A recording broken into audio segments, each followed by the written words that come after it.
First book review, here we go. Hello, welcome back to L Space. My name is Tristan, and today I'm going to be doing my first ever book review with BookTube on The Lady's Paradise. The version of The Lady's Paradise that I am going to be reviewing today is translated from the French by Brian Nelson, and it is through Oxford World's Classics. The Lady's Paradise was originally published in 1882 in the serialized form. It was published in a newspaper, chapter by chapter, and eventually published as a full novel in 1883. It is the 11th in the 20-volume Rougon-Macquart series by Emile Zola, which chronicles sort of the trials and tribulations of a single family in the second half of the 1800s during what is called the Second Empire.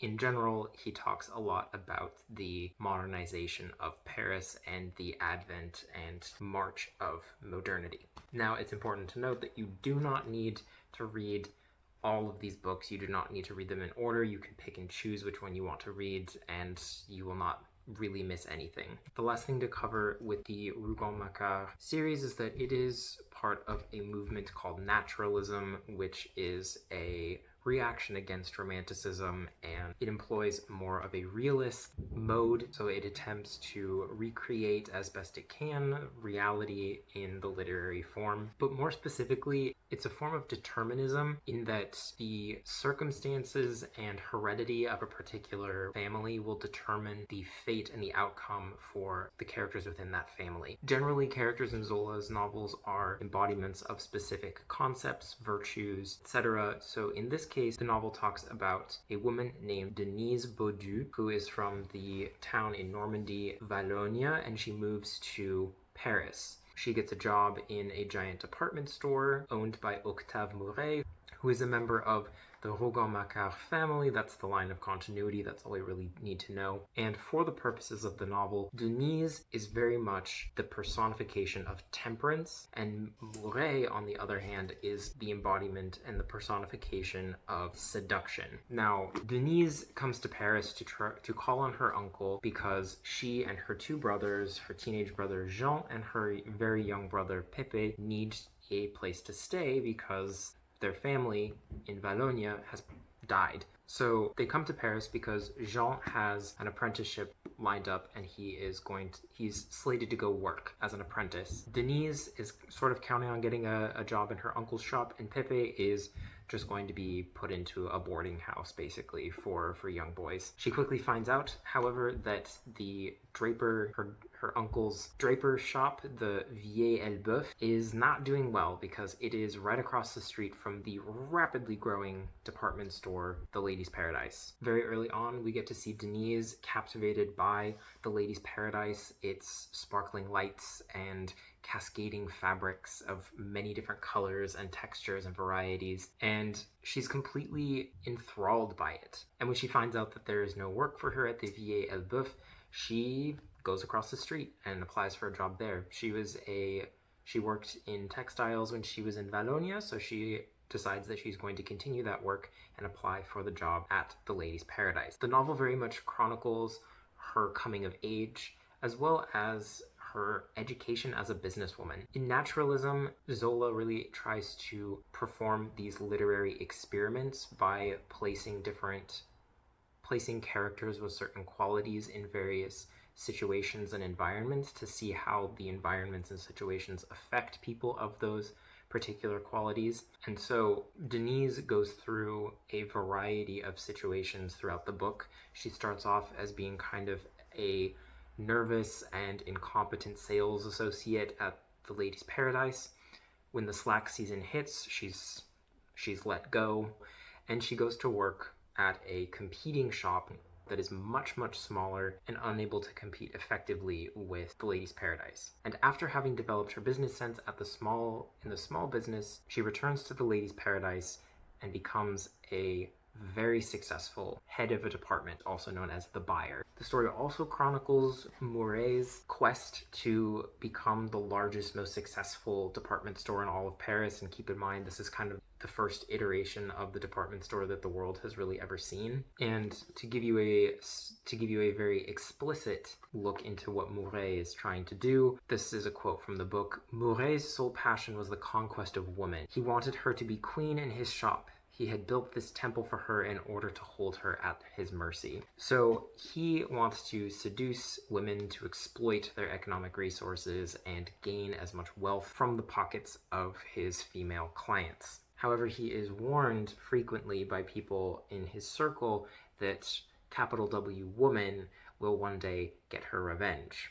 We find out pretty quickly that Denise and Mouret also love each other, of course.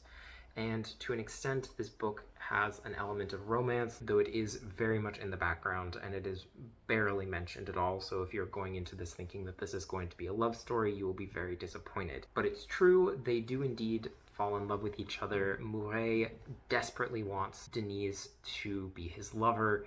He invites her to become his lover, and he wants to shower her with gifts and money and power.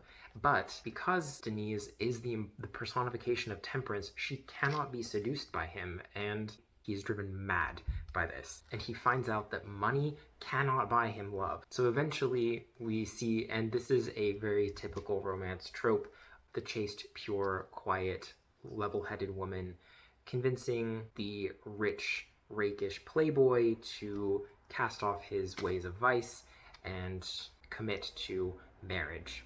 And that is what inevitably happens. Now you're probably thinking, oh no, he just spoiled the ending. Not really. For starters, it is entirely predictable that they are going to end up together at the very end. And I would argue the romance is not the central focus of the novel. In fact, it's honestly kind of secondary. And like I said before, it really just exists in the background. Now, the novel also tackles some broader themes that is consistent with all of Zola's work.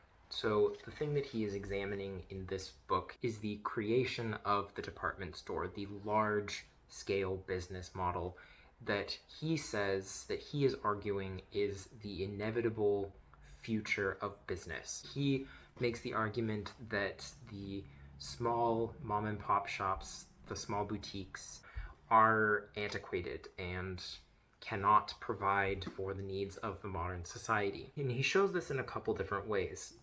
Generally, the people who own these small artisan shops are very old and very frail, sickly, very much on their last leg physically, as well as their shops being described as dingy, moldy, dark, etc. So he's very much describing a class of craftsmen and vendors who are kind of on their last leg economically. Now, this might sound a little bit familiar to you with entities like Amazon having enough capital and resources to sell things at a loss to try to push out local businesses and get people to spend money with them. And this is indeed one of the strategies that the Lady's Paradise uses. But even though Zola is arguing that this is the way of the future, he doesn't do it necessarily in a way that favors the corporation, because routinely he talks about how the management continually screws over the employees. Something to know about Zola is that he is very much a leftist. He wrote an entire book in favor of labor unions, and he talks about mutual aid funds in this book that are sort of the predecessors to labor unions of the 20th century. So what he's arguing in this book is that these large-scale corporations, such as these large-scale department stores, corporations, industries, etc., because of the fact of their great economic success, they can pay their workers more, they can hire more people. And what he also shows is this entire class of sales associates that is elevated from working class to middle class. And he talks about this sort of strange class in limbo between the working class and the aristocracy. And he very much describes people benefiting greatly, people's socioeconomic status rapidly growing because of the success of The Lady's Paradise. Now, it is also a novel that kind of pits men versus women.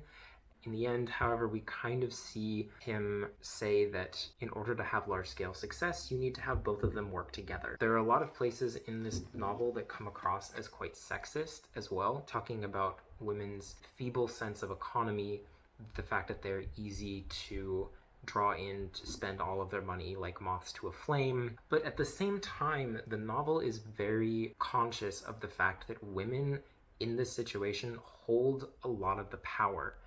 So not only does it show the industriousness, resilience, and integrity of its central female protagonist, Denise, it also celebrates a lot of the artistry that women create during this time period, because a lot of what they purchase at the Ladies' Paradise is simply raw cloth, silks, wools, etc., which with they create extravagant dresses, clothing, decorations, curtains, tablecloths, etc. So this book really does talk a lot about the skill and artistry of women with textiles specifically. Additionally, it also talks about the incredible economic force that is women's buying power, and that is still true today.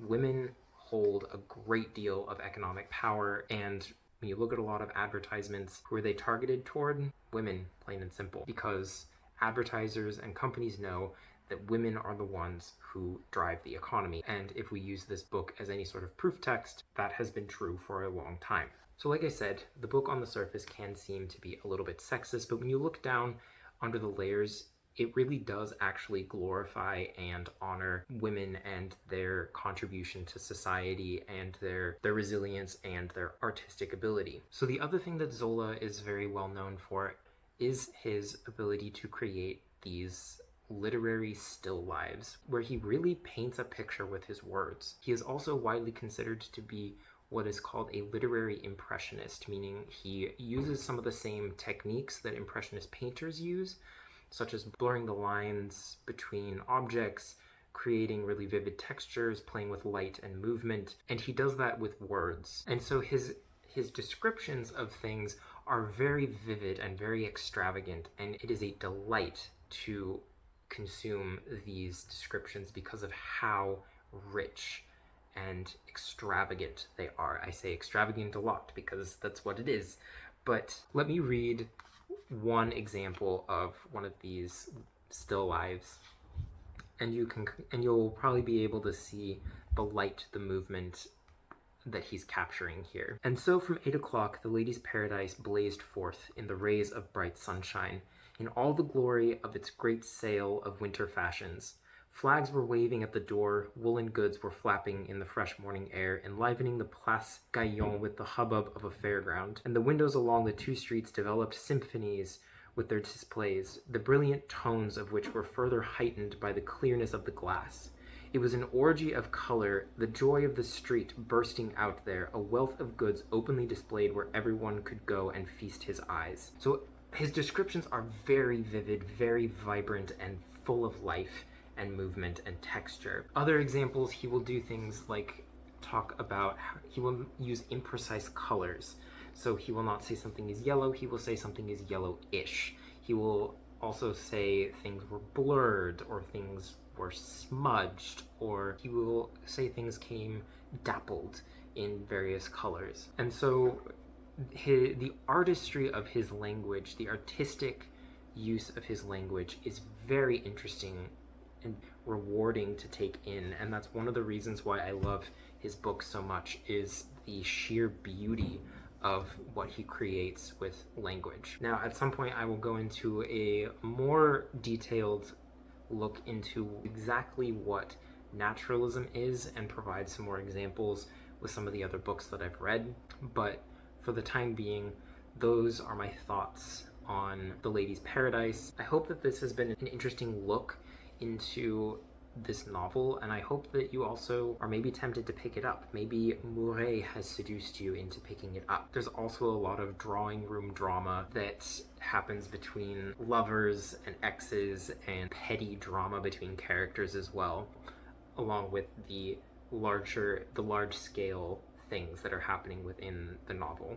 It's definitely one of his happier books as well. He wrote it kind of in response to some criticism that people said he wasn't capable of writing a happy book, because generally a lot of his novels are tragedies. The main character dies at the end. So if you want a place to start and get kind of a good feel for Zola and what he does, you should definitely check this one out. And I would love to hear in the comments section if you do think that this is an interesting book. This does sound like something that you would be interested in reading, and maybe if you have read it, share your thoughts on what you think, because he's definitely one of my favorite classic authors, and I've read quite a few of his works. This is the only one I've read in English, but I do really love his books. So yeah, that is it for this one. This is my, like I said, this is my first review. I tried to script this one, whereas my past videos I very much was off the script. I was very much just ad-libbing. There was no script at all. So yeah, remember to hit that like button if you liked what I am doing here. Give me a comment if you want to engage in the discussion, and if you want to see more, feel free to subscribe. I'd love to have you following along with my reading journey. But for now, that is all I have for you, and I will for sure see you again soon. Bye.